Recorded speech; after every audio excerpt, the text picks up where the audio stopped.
Welcome to the mindless musings of friends while two of us play Stardew Valley. How far did Four Kids get before, they went bankrupt with One Piece? Okay. There was a very specific point too.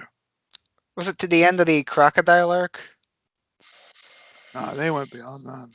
Pretty sure it The was only like Gilbert Gottfried video worth watching is Gilbert Gottfried reads 50 Shades of Grey.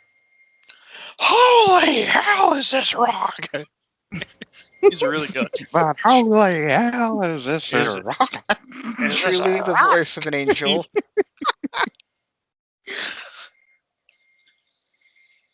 I actually had a chance to meet him 2 years ago, and I turned it down. You fool. You could have been the most famous one of us all. If he's talking the way he does when he's not putting on his He's not gonna. voice act, then I could deal with it. But if he's doing that, I met Yukari. God, that noise, no. Oh, yeah, okay. How do you think he's going to introduce himself to you? Hello there, Carol. My name is Gilbert. Hi there, Carol. He's going to change tune as soon as he sees I you. would hope the first way. First example. I did actually meet Drew Carey, though. That was an interesting experience. He has gotten, or at least as of when I saw him, he was extremely skinny compared to his Uzline days. Yeah, he lost a lot of weight. If there's anybody that's slightly overweight on television at their impact of career point, then they will absolutely lose weight. Come on. Freaking Wayne Knight. The first thing Wayne Knight did as soon as he was done with the 90s was like, yep, gotta lose 20 stone. Stephen First also lost a lot of weight. Well, same as we were talking about My Name is Earl the other day. If any of you guys have seen Ethan Suplee recently, he basically can't get into any roles at the moment because he's basically too in shape, and he's kind of pigeonholed in that one kind of role. So him getting into shape has kind of fucked him over. But he looks great. You ever see American History X? Nope. He's in it, and he plays a very unique character, especially compared to Randy. He's a Nazi in that movie. Jeez, He's done some varied roles. Hey, Ethan Suplee looks like a completely different person. He looks like the Mountain from Game of Thrones now. Oh yeah. Oh, good for him. But he still never saw the sailboat. It's a scooter. There is a sailboat, you little bastard. You know what? There is no Easter Bunny. That guy over there, he's just the dude in the suit. They hire him every Saturday afternoon. Oh yeah, he was in the Twin Peaks Return for one episode. There's a lot of bizarre, kind of stars and actors who got in Twin Peaks season 3. Oh yeah, what's his face was briefly in it too. The dude who played Winston in the Ghostbusters. Oh yeah. Ow. But your guy was in it. The guy who played the Mummy. My guy. The guy who played the Mummy? Sorry, I'm thinking of somebody else. I'm thinking of okay, who's the dick boyfriend on the Titanic movie? Billy Zane. Billy Zane. Billy Zane. Yeah, Billy Zane was in Twin Peaks. Oh, that was the original Yes, he Twin was. Peaks, not the new one. No, I don't remember seeing him in the new one. Whatever. The revitalization. How's that? Strange day for game announcements. Well, this is unusual. I'm the one drinking an alcoholic beverage, and Phil's drinking something. Yeah, I'm drinking tea. Why would I drink an alcoholic beverage on a night like this? Editing Carol here. Yeah, while I was gone on some computer issues, the conversation actually turned interesting. And then there's the I think it's called the multiverse theory. I know Dragon Ball used this one, and I think Endgame did too, where every time you go back in time, you create and you change something. You create a different reality, essentially, based on those alterations. And I don't like that one, because that one lets you have your cake and eat it too. I don't think I do subscribe to the belief that time travel is like such a thing that I don't think you're going to be the same entity on the other end of which jump you go through and where you destinate your terminus will be. Have you ever actually like followed any realistic science when it comes to entropy and time itself, Joe? No, not really. Okay, so there's this thing called the second law of thermodynamics, and the universe is basically created on it.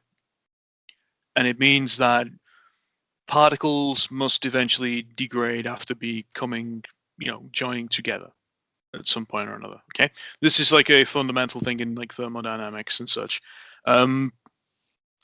It means that when you look at, okay, say you build a sandcastle, and that sandcastle is made of billions and billions and billions and billions of grains of sand. Okay.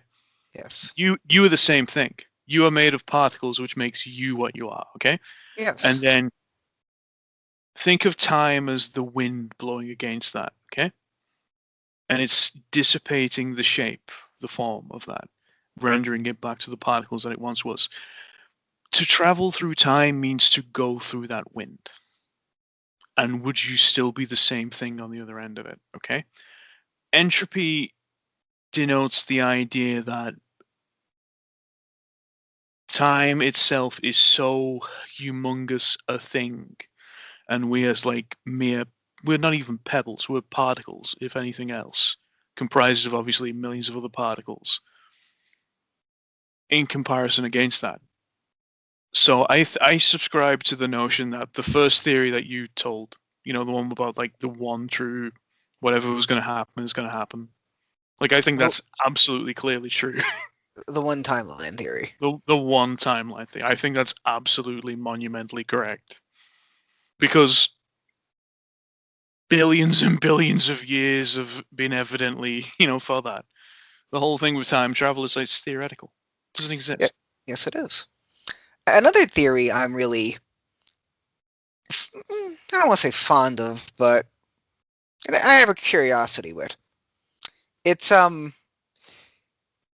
you can alter time. I don't know the exact name for this one. You can alter time, but you can't alter anything that you can't alter any tragedy that's responsible for you building your time machine to begin with. The time machine had a great example of this, where the protagonist, his either fiance or wife died, and he built a time machine because he wanted to go back in time and saved her. But every time he went back in time to save her, she would just die through other means. And he eventually realized that she would be impossible to save through time travel, because any method of saving her would dismiss his reason for building the machine to begin with. That's contradictory. Like, I understand it, and I know why they do it, because they can loop back on the whole idea, like, oh, he's the greatest scientific mind in history, but at the same time, his whole thing was pointless. His whole journey was pointless, just to reach the conclusion of, like, I shouldn't have made this thing. Paradoxical bullhunky. Time travel by its very nature is paradoxical. Like, you can't make a time travel story without some form of paradox, be it big or small. Even the one timeline theory is paradoxical, albeit less so than a lot of other ones. Yeah, but again, here's the thing. I don't know about the whole true will thing, but or like how a reality is a reality for you alone, from the perspective and such. Like the way I look at it is, you're nothing in comparison to entropy. You're nothing in comparison to like the universe itself. Like if it's all one direction in time going forwards, like a river, like an ocean really flowing in one direction, then even if there's a paradox at work there, like who cares? Like they don't care. It doesn't care. It's an existential threat that goes beyond you. I think the one commonly used in in time travel stories where there is only one definitive timeline is referred to as a bootstrap paradox. And Doctor Who, if I'm remembering correctly, did a really good example of this, where Peter Capaldi opens up an entire episode with like a narration going over like theoretically speaking, say you're like you Beethoven's went biggest back fan. and you stole his music, and then you went back and learnt it from him, and he learnt it from you. Circle. Well, no, the theory is, oh, We're gonna say, where's the bootstrap come into it? who wrote the music then? Where did the music come from? Why bootstrap? I don't know why it's called that. Harry Potter had a good example of this too. I think in the third book of the movie. Friggin' book week. Better stop that Griffin from getting killed. Who are? It's okay, I guess. That was a fun movie, I guess, but like giving a child the ability to travel through time is like asking for a nightmare. Oh yeah. Like, even if it's Hermione, like don't, buddy. Wasn't that MacGuffin used just so she could take more classes? And I'm like, you're giving a student time travel just so she can take more classes. Yeah, I mean, it doesn't sound like completely unreasonable or anything, does it? Yeah, but time relevant to Doesn't her age. sound like J.K. Rowling is a hack of a writer or anything, does it? But think time relative to that character's age. She for when she finishes tuition, she could be in her 30s, and everybody else is still in the teens. If she just kept studying and studying and studying. Time wizards live to be like fucking 600 or whatever, right? So. Do they? That's the I continuity. mean, look at Dumbledore. He's fucking ancient. Time travel is also pretty big in the wink wink 8 Harry Potter book / play / whatever. 8th book. She made a play, which is a sequel, and then she released the script for the play as an 8th novel. Because J.K. Rowling likes money. Mm-hmm. Dark Tower is the infamous one of where the entire journey is a waste of time, and then it goes right back to the beginning and does like a slight alteration. Well, that's a time loop. Yeah, it's a time loop, but it has a slight alteration to show you that things might be different this time. He could save certain characters. That's the implication. There's hope for change. There's hope for change, yeah. Even though it's a constant recurrence all the time. Once we're done with anime April, I'm gonna have to force you guys to watch a time travel movie or two. No, we love them. No, he does. Well, I love them. Yeah, maybe not the ones I'll show you. Unless, what are they, pornos? No, but Oh god, I can already think of like alternative like little stories you could possibly write for crap like that. there's some garbage time travel stories out there. It's your kids' Marty. Something's got to be done about your cakes. Let's get right back on that, Doc. To be fair, Kieran, we watch crap movies all the time. We watch them for the past 2 nights, in fact. We should have watched the Fog. 21st of April. What a waste.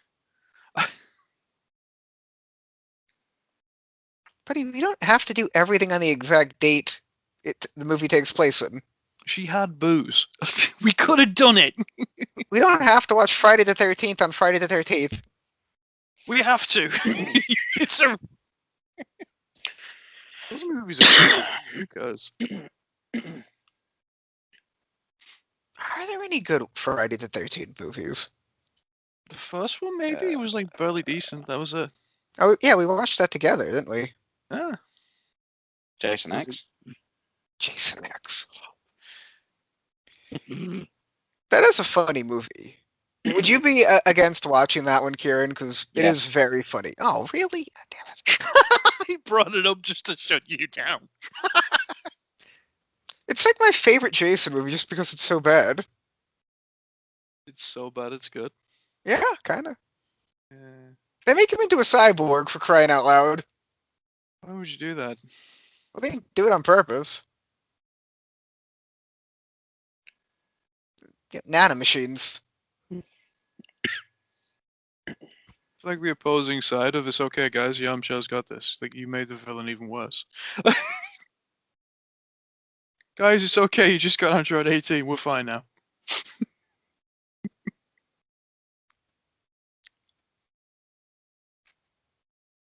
Did Toriyama do that just because he felt bad for abusing Krillin for like 20 years? Oh, you're talking about Krillin getting with 18? No, I was talking about Vegeta letting Cell eat 18. Oh, that was dumb. Yeah, it was like Toriyama wants you to hate Vegeta again. It's like clear cut. Oh, it happens at least once a story arc. Yeah.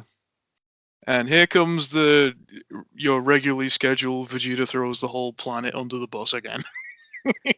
Now Tries he's beating up Dende. Now he's making Cell stronger. Now he wants an M tattoo. I mean, big M on his it's forehead. not Goku feeds Cell the sensu bean. That's a really good point. How come everybody talks about Goku doing like let's erase the whole universe, have a big tournament. But like Vegeta does it every single story arc. Hey, they're both shitty. It's just, They suck. Yeah, but Vegeta you expect to be a shitbag. Goku's just a fucking dumb shit. I mean, Vegeta's just throwing everyone under the bus. There's nothing personal there. Goku feeds Cell the fucking sensu bead and nearly kills his fucking child. Here, buddy, eat up. Shit! I'm trying to think of a Gohan term just for this. sitting there like, what the fuck, Dad? Would you call this suicidally honorable? No, he's No, just I'd call it moron. fucking stupid. He's freaking innocent. That's the whole point. But he's so honorable. It's to a point where he's becoming a No, detriment he's to not. everybody. He's just stupid. Joe, He's a fucking idiot. Oh, he's a I 40 agree. okay. I agree. He's an idiot, but I'm trying to understand it from his perspective. He's he a thinks 47-year-old man who thinks the Stark exists. Okay, let's. in his mind He's been married to his wife for like over 20 years, has multiple children, and yet admits in one of the later episodes he hasn't kissed his wife. Wait, really? Somebody Yeah. else tell Chi-Chi's been cheated on Have for like you the last not 20 years with seen- Vegeta anyway. Like that clip? I'm gonna have to look that up on YouTube. Is that an official thing? Yeah, it's an official thing. How? It was in the Super. It was in Dragon Ball Super. How did you not see that? It's like the first time she sees him in like 7 years because he's been dead the whole time, and she's like, "Oh, hugs are nice." He doesn't know what's going on. All right, listen. Goku's an idiot. I agree. But from his perspective, he's giving Cell the sensu bean because he wants to be honorable. He wants it to be a fair fight. And Gohan's like, "I hate you so much." I know. And I agree, it's dumb. You should never give aid to your enemy. That's why they're your enemy. Oh God Almighty! It makes me laugh every single time I think of that scene. I wonder if there's like an official translation to like, "Is your brain on vacation?" I love how the bridge handles that. He, every character, he's going to ask Gohan, kill me. You said it, kid, not me. It's the bean. Thinking of you, Goku. The entire time just pummeling his son. Oh, for crying out loud. He has Saiyan DNA. Does he get a power boost from that crap? Yes, he does. We call it a Zenkai. Everybody gets it. It's the most bullshit thing ever. Thanks, buddy. Thinking of you, Goku. Thinking of you. Wait, this is the thing? Yeah, just watch it. Oh, this is. Hey, look out for this guy. He's black. You can't say that. Sensu bean. Why does she get a bean another damn planet? I don't remember this. Oh my god. You've never kissed a single. You've married and you have got children, buddy. What the hell? What the hell's that got to do with kids? Yeah, Vegeta just straight up weirdo. It's never good when Vegeta's the intelligent one. The problem is Vegeta is, in general. I mean, he's a shitbag, but I mean, he's way smarter than Goku is. Goku's a fucking idiot. Oh, and he's always going to be the best father in the series, ironically. You mean not Piccolo? That's true, yeah. Vegeta? Oh, wait, Piccolo tried to feed Gohan to dinosaurs in like the first day he met him. Well, it's not. He actually did that. Oh, I know he did that. Hey kid, we training now for the next 3 years. Bye. Feeds him to a T-Rex. Defend yourself. I mean, people say that about Piccolo. He's really more just a glorified babysitter. I think the one moment with Vegeta that amuses me though is the whole thing where he was fighting with Trunks when he was a kid or whatever. They promised to basically take him to Disneyland if he won or some shit. I'm not like hits a his child a bit Skype too hard and he starts crying. He's like, no, it's okay, we'll go. Okay, have you seen that image from It's like Super? actual parenting right there. Yeah. Ironically. Have you seen that image from Super where he's like riding the train in the filler episode and he's like he's like so pissed off at the back of it with Trunks and Bulma. It's the best. It's the funniest freaking thing. No, it's not even just like that though. It's like when he was trying to appease what's his name? Beerus. That wasn't so much for his own sake, that was for the sake of like everybody else. More for the sake of his family than anyone else. So again, Vegeta the family man. You Goku gotta is say, a fucking idiot. Vegeta in Super. Look at that image though. I love that image though. It's so good. Perfection. Look at his expression. He seems so happy. Vegeta in Super is a lot more tame than Vegeta in Dragon Ball Z. Okay, what is it about Dragon Ball characters just doing like everyday mundane stuff? And it's like the most entertaining stuff ever. Like it's so much better It's like than the shit like original that. show. It's the driving school episode. Yeah, Right? Oh god. it's comedic gold every time. Like he tries to have like a flu shot or something, and you have to chase him down like halfway across the city.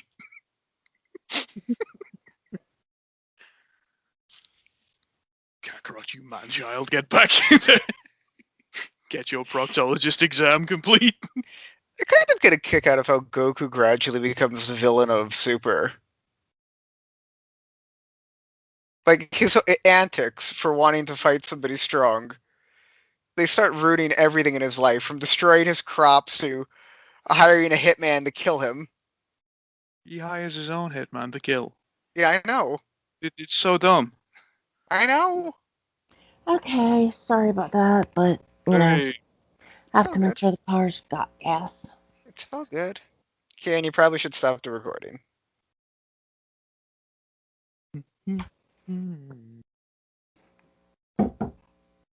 we're just discussing and laughing at the futility of pride and